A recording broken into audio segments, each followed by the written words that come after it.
సత్యనారాయణ వ్రతము అనబడేటటువంటి వ్రతం ఒకటి ఉన్నది. ఆ వ్రతము బహుగోప్యము, రహస్యము. అది ఇప్పటిదాకా లోకంలో నానుడిలో లేదు. ఆ వ్రతాన్ని ఎవరైనా ఆచరిస్తే వారికి భగవంతుని యొక్క అనుగ్రహము కలుగుతుంది.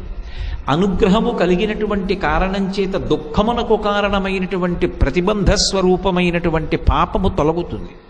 తొలగి ఈశ్వరానుగ్రహం చేత వాళ్ళు అనుకున్నటువంటి అవసరాలు ఏ ఉన్నాయో ఆ అవసరాలు సిద్ధిస్తాయి. సత్యనారాయణ వ్రతము అనబడేటటువంటి వ్రతం ఒకటి ఉన్నది.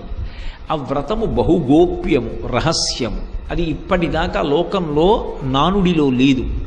ఆ వ్రతాన్ని ఎవరైనా ఆచరిస్తే వారికి భగవంతుని యొక్క అనుగ్రహము కలుగుతుంది.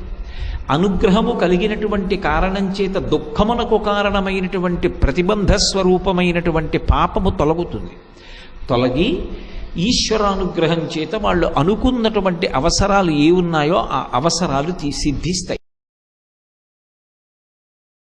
సత్యనారాయణ వ్రతము అనబడేటటువంటి వ్రతం ఒకటి ఉన్నది. ఆ వ్రతము బహుగోప్యము, రహస్యము. అది ఇప్పటిదాకా లోకంలో నానుడిలో లేదు. ఆ వ్రతాన్ని ఎవరైనా ఆచరిస్తే